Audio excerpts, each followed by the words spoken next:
बिहार को विशेष राज्य की मांग पूरी नहीं होने के लिए राजद सहित प्रदेश के तमाम विपक्षी पार्टियों केंद्र सरकार पर हमलवार है। तो ऐसे में अब मोदी सरकार के बचाव के लिए खुद मोदी के हनुमान चिराग पासवान सामने आ गए हैं। उन्होंने बिहार को विशेष राज्य का दर्जा नहीं मिलने के लिए पूर्व की मनमोहन सिंह सरकार को जिम्मेदार बताया है। चिराग ने कहा कि हम लोग भी चाहते हैं कि बिहार को विशेष राज्य का दर्जा मिले, लेकिन जो लोग आज केंद्र पर सवाल उठा रहे हैं उन्हें ये जानकारी होनी चाहिए कि मनमोहन सिंह की सरकार ने ही ऐसा प्रावधान किया था जिसके बाद किसी राज्य को विशेष राज्य का दर्जा नहीं दिया जा सकता है।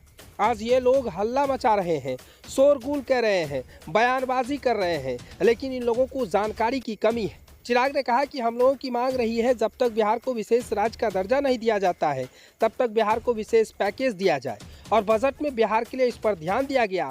आम के बजट में बिहार के लिए सब कुछ है। सड़क, चिकित्सा, शिक्षा, बाढ़, इंफ्रास्ट्रक्चर को लेकर बिहार के स्पेशल पैकेज दिया गया। जो कुछ भी मिला है वो अब तक कभी नहीं मिला है। इसके लिए हमारी पार्टी मोदी सरकार को धन्यवाद देती है। यानी साफ तौर से कहें, केंद्रीय मंत्री लोक जनशक्ति पार्टी रामविलास के प्रमुख है और हाजीपुर के सांसद चिराग पासवान ने आज बजट पेश को लेकर काफ़ी खुश है। उन्होंने साफ तौर से कह दिया है कि हमारी पार्टी सहित हम देश के प्रधानमंत्री नरेंद्र मोदी को धन्यवाद देते हैं जिन्होंने आज बजट पर बिहार का विशेष ख्याल रखा, और न कि सिर्फ चिकित्सा क्षेत्र में बल्कि सड़क से लेकर शिक्षा के क्षेत्र तक उन्होंने विशेष ध्यान रखा। और बिहार को विशेष पैकेज के बदले अगर कहे तो विशेष सहायता दिया गया है। आगे चिराग पासवान मीडिया से बातचीत करते हुए क्या कुछ कह रहे हैं विपक्षियों को, वो आप सुनिए। लोग इस बात का हो हल्ला मचाते हैं कि बिहार को विशेष राज्य का दर्जा नहीं मिला, विशेष राज्य का दर्जा नहीं मिला। ये वही विपक्ष के लोग हैं जिनके पास ये जानकारी का अभाव है कि इन्हीं की सरकार में, यूपीए की सरकार में मनमोहन सिंह जी के दौरान ही नीति आयोग में इस तरीके के प्रावधान किए गए थे जिसके बाद किसी भी राज्य को विशेष राज्य का दर्जा मिलना लगभग नामुमकिन के करीब हो गया था। बहरहाल हम लोग की मांग रही थी कि जब तक विशेष राज्य के दर्जे का दर्जा हम लोग को नहीं मिलता, स्पेशल पैकेजेस हम लोग को दिए जाएं।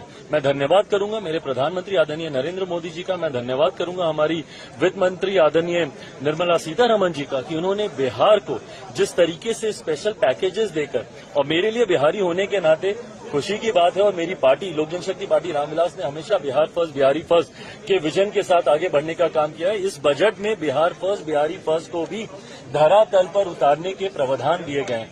जहां एक तरफ इंफ्रास्ट्रक्चर इसमें मजबूती देने का काम किया गया है, वहां पे ब्रिजेस बना के, वहां पे क्या कहते हैं मेडिकल कॉलेजेस की बात हो, वहां पे एयरपोर्ट्स की बात हो, तो जहां एक तरफ बिहार के इंफ्रास्ट्रक्चर को मजबूत किया गया है, वहीं वहां की अर्थव्यवस्था को मजबूत देने के लिए वहां पे अलग अलग राज्यों में गया हो, राजगीर हो, अलग अलग राज्यों में जिस तरीके से टूरिज्म को भी वहां पे बढ़ावा देने के लिए प्रावधान किए गए हैं, जिस तरीके से बाढ़ की एक बहुत बड़ी समस्या जिससे हम लोग हमेशा दशकों से हम लोग परेशान रहे हैं, उसके भी समाधान का जिक्र इस बजट में किया गया है। तो मैं मानता हूं बिहारियों के लिए ये बहुत खुशी की बात है और पूरी बिहार की जनता प्रधानमंत्री जी का धन्यवाद करेगी। बट ओवरऑल भी अगर इस बजट को देखा जाए तो पूरी तरीके से समावेशी बजट है।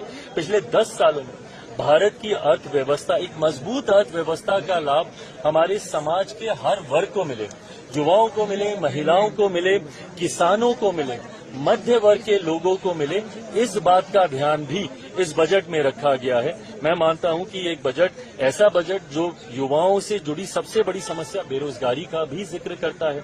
एमएसएमई सेक्टर को जिस तरीके से मजबूती देने की बात की गई है, इसमें एमएसएमई सेक्टर एक रीढ़ की हड्डी है हमारे देश की अर्थव्यवस्था को लेकर। तो मैं मानता हूं कि विकसित भारत के निर्माण में ये एक मजबूत नींव की तरह इस बजट को देखा जा सकता है। आप कह रहे हैं समावेशी बजट है, सारे सांसद जो निकले विपक्ष के वो तो कह रहे हैं आंध्रा बिहार का बजट है, ये सरकार बचाने वाला बजट है। इन लोगों को अगर अपने राज्य में अगर गरीब नहीं दिखते, अपने राज्य में अगर इनको किसान नहीं दिखते, अपने राज्य में इनको मध्य वर्ग के लोग नहीं दिखते, अपने राज्य में इनको महिलाएं नहीं दिखती या युवा नहीं दिखते, तो मैं इनकी सोच के ऊपर कोई टिप्पणी नहीं करूंगा। जब इस वर्ग का जिक्र किया गया तो इस वर्ग से आने वाले हर व्यक्ति, भले वो किसी भी राज्य में रहता हो, उसकी सुविधा का जिक्र किया गया। जब आम आदमी की आमदनी को बढ़ाने का